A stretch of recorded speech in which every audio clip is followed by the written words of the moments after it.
तो सबसे पहले है ना हम सेटअप कर लेते हैं ताकि हम रिएक्ट के लाइफ साइकिल मेथड्स को यूज़ कर सके। उसके लिए अपने सबसे पहले अपने प्रोजेक्ट पे पहुंच जाते हैं और यहाँ से मैं लिख देता हूँ npx क्रिएट रिएक्ट ऐप और we are seeing life cycle examples. तो यहाँ पर हमारे पास एक प्रोजेक्ट क्रिएट हो जाएगा। तो npx क्रिएट रिएक्ट ऐप से लाइफ साइकिल एग्जाम्पल्स नाम से प्रोजेक्ट यहाँ पर क्रिएट हो जाएगा। उसके अंदर we are going to use the life cycle methods.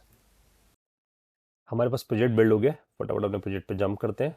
Here we are, इसको हम क्लियर कर देते हैं and here we do npm। इससे पहले पहले इसके अंदर पहुंच जाते हैं cd लाइफ साइकिल एग्जाम्पल्स के अंदर npm स्टार्ट कर देते हैं। इससे हमारी एप्लीकेशन स्टार्ट हो जाए और src पे आते हैं। वी हैव दिस ऐप.js हमें गिवन है। यहाँ पर हम अपने कंपोनेंट क्रिएट कर लेते हैं। We do right click and do new folders और फोल्डर्स के अंदर कंपोनेंट्स क्रिएट कर लेते हैं। इसे रीनेम कर देते हैं, मैंने स्पेल कर दिया इसे। और यहाँ से जाकर we create a life cycle dot JSX बना लेते हैं this one and from here we do export कर लेते हैं क्लास लाइफ साइकिल, क्योंकि हम जब लाइफ साइकिल मेथड यूज़ कर रहे हैं we are using with a class based component. हम क्लास बेस्ड कॉम्पोनेंट के साथ इसे यूज़ करने वाले हैं। तो I do export class life cycle, extends कर देते हैं इसे हम लोग कॉम्पोनेंट से। तो हमने यहाँ पर एक्सटेंड कर दिया इसे कॉम्पोनेंट से which is coming from react.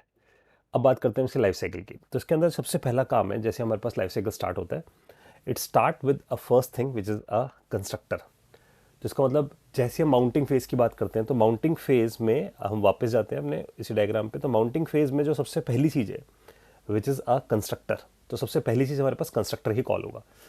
तो कंस्ट्रक्टर का बेसिक पर्पस हमें क्लियर होना जरूरी है कि तो कंस्ट्रक्टर का पर्पस ही है टू इनिशलाइज दी स्टेट। अगर हमें स्टेट को इनिशलाइज करना है तो हम इसी के थ्रू कर पाएंगे। प्लस अगर हम प्रॉप्स को भी इनिशलाइज करना चाहते हैं, क्योंकि प्रॉप्स हमारे पास जो आएंगे वो किसी पेरेंट कॉम्पोनेंट से आएंगे, लेकिन अगर हम अपनी प्रॉप्स को भी इनिशलाइज करना चाहते हैं by calling super constructor call, तो हम सुपर कंस्ट्रक्टर कॉल के थ्रू उसे भी इनिशलाइज करके आ सकते हैं। प्लस हम इसी के अंदर अपने इवेंट्स भी बाइंड करके आ सकते हैं। तो इवेंट्स बाइंडिंग भी we are going to do it here. तो यहीं पर हमारे पास इवेंट बाइंडिंग भी होगी। तो कंस्ट्रक्टर के अलग अलग यूज केसेस हैं ताकि वो इनिशलाइज कर सके चीज़ें, प्लस बाइंड कर सके हमारे मेथड्स को। और साथ साथ अगर हम इसी इसी को यूज़ करें तो हम प्रॉप्स को भी इनिशलाइज करके आ सके। देखते हैं कैसे करके आ पाएंगे।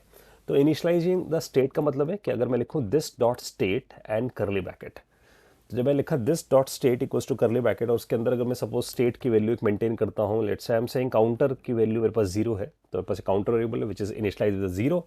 तो मैंने यहाँ पर दिस डॉट स्टेट कर दिया। लेकिन दिस डॉट स्टेट करने से पहले इट मस्ट बी कि हम प्रॉप्स को इनिशियलाइज करके आए बाय कॉलिंग अ सुपर। तो इसको मैं ऊपर ले आता हूँ। तो यहाँ पर जाते हैं and from here I do super and if you have a props, अगर मेरे पास कोई प्रॉप्स है तो मैं उसे पास कर दूंगा, otherwise I am just calling a super. तो अगर हम इसे कमेंट कर देते हैं इस लाइन को और यहाँ कर्सर लेके जाते हैं तो बोलता है this is not allowed before super.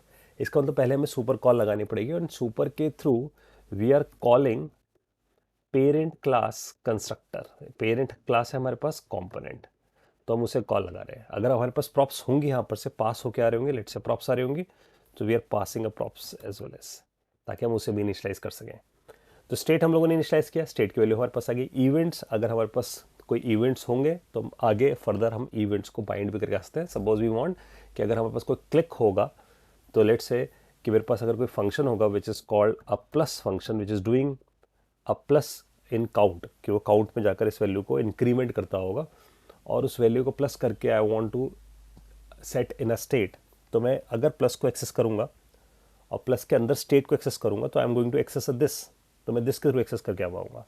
तो इस प्लस को बाइंड करने के लिए we usually use this dot plus dot bind this, ऐसा कर देते हैं हम, ताकि हम अपने इस प्लस फंक्शन को बाइंड कर सके क्लास के दिस के साथ, राइट। और उसको हम यहीं प्लस के अंदर स्टोर करके रख देते हैं।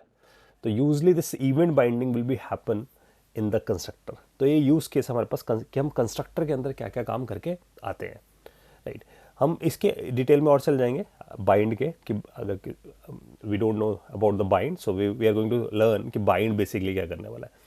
तो प्लस फंक्शन को जब बुलाया जाएगा, it is called whenever a button is get clicked.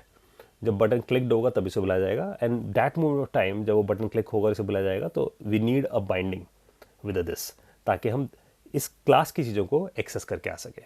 So this is a use case guys, कि कंस्ट्रक्टर का जो यूज केस है which is for a props initialization, state initialization and event binding.